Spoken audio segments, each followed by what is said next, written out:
Namaste everyone. I hope you are doing really great at home. Stay safe, stay home. May all your wants come true today. Welcome back to IHA Talks. So today we are going to discuss about future tense. Okay, more accurately, uses of future tense in English. Okay, so let us move on to the topic right now. We will start with the sentence structure. Okay, so you should know that future tenses are used in order to represent actions that you are going to do in the future or you are not sure about right now. Okay, and you feel like it is going to happen. You're getting it. So moving on to the sentence structure. So coming over to simple future tense, we have the structure subject, will or shall plus V1 and object. For example, if I say he will sing a song, she will sing a song, you will sing a song, they will sing a song, etc. Okay, I will sing a song, of course. Okay, and like that. And over here too you can note one point also. Okay, when you are making use of this particular future tense, you needn't actually think about what is exactly the subject that is being used. Of course, according to the traditional grammar, it was actually a particular period in which there was a idea.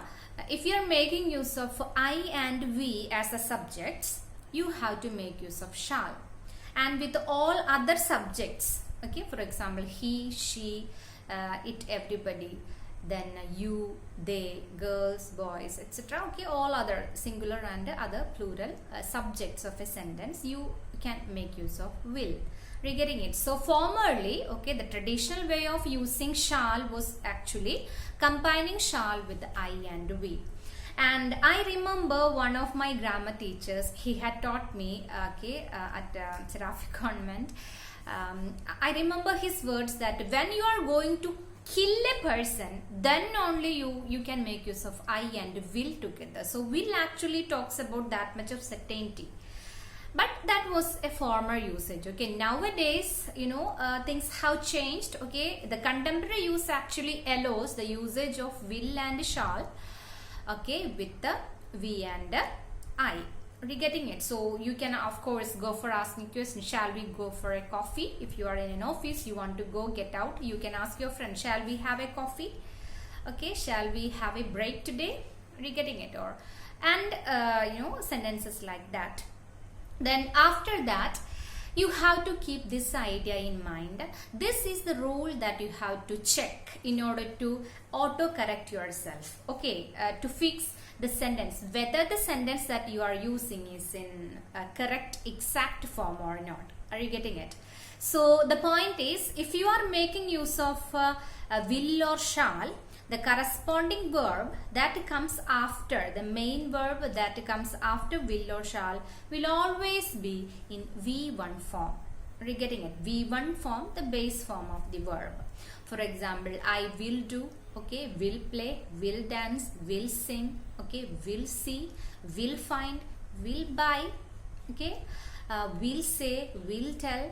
Are you getting it? Will or shall, okay, both are the same. This will and shall of course takes the meaning Are you getting it? So I will go there. ഞാൻ അവിടെ പോകും. Okay, that particular usage, such a kind of a word combination actually provides that a future tense inside that particular structure of subject, will or shall plus V1 and object. Are you getting it? Okay, so that's all about the sentence structure and all. I just want to give you just a few more usages, okay, using which you can again represent a sentence in the future tense. Okay, there are two cases, of course. The first is, of course, yeah, you know it, usage of going to. Okay, instead of will and shall, you can make use of going to. For example, he is going to, okay, take a bus. Are you getting? So he has not taken up, he is not at all inside the bus right now, he is just going to get it. Are you getting it? So that also, this usage of the word, this phrase going to, okay, that also gives us a future tense. Are you getting it? A future idea. And one main and very important idea that you have to keep in mind is this: after going to, you have to make use of again V1 form of the verb.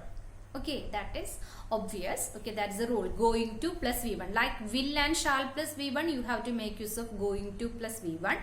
And I will tell you, yeah, we are coming over to another tip in this session. What is the tip for the day? We had discussed in the former sessions that a verb actually takes V1, V2 and V3 form. Of course, we know that other than this V1, V2 and V3 form, we have ing form of the verb. Okay, then a verb actually has this 2 plus infinitive form too. Are you getting it? So this is my tip, okay, for today. This verb plus 2. Okay, sorry, 2 plus infinitive form of the verb. So this particular, according to this idea, if you are making use of a 2 in front of a main verb, are you getting it? Are you getting it? If you are making use of a T or 2 in front of a main verb, then that main verb should be V1 in form. You can check it anywhere you want to. Okay, you just go through your textbook, your theory books, okay, wherever, you just go and check what is the verb that is coming after 2. That combination is called 2 plus infinitive. So wherever you are making use of the 2, if you are making use of a verb, then that verb should be in V1 form. Okay, so it will be like, so normally when we are making use of going to, again, going to study, going to sing, going to dance, going to see, going to tell, going to ask. Are you getting it? So that is the usage. He is going to talk, okay, about the contemporary situation. He is going to deliver a lecture, okay, on COVID, the status of COVID in the Indian economic sector. Are you getting it? So all these are the a few, okay, tips that you have to keep in mind. Are you getting it? And one thing I just want to add is this: see, if you are checking it out inside your text or theory or any book that come across in front of you, you feel like 2 is, you are looking onto an example like 2 is followed by an ing form. Are you getting it? Then that verb will be the gerund. Are you getting it? Gerund is actually ing form of a word which functions as a noun in a sentence. Are you getting it? Okay, so if you have a combination of 2 plus ing form, then that ing form is of course the noun form of some particular idea. For example, if I say the noun form swimming, okay, swimming of course can be used as a verb, but swimming as such can also be referred to as its noun too. Likewise, you have the word cycling, okay, cycling, that stands itself as a noun too, so that is a gerund. Okay, so if you have an ing form together with 2, that should be gerund, or else you have to make use of this 2 and a V1 form of the verb. So keep that. Whenever you are making use of 2 in a sentence, if it takes a verb after that, then that verb should be V1 in form. Okay, then the next case of referring a sentence in future tense is of course the use of may and might. Okay, so you can also make use of this may and might. Usually this may is actually used to give permission. Okay, you may take this. Okay, if a teacher is actually telling or talking to a student and telling him or her that you may take this up, okay, you may take this note, okay, you may take your pen right now, you may start writing. That means like you're giving permission. But anyway, may and might can also be used to indicate future. Are you getting it? So yeah, it might rain today. Okay, he may come in the evening. So, and examples like that. So I hope of course I have included of course a few tips that would be helpful for you if you have watched this much. Thank you very much, okay, for staying with me. So stay home, stay safe, keep watching.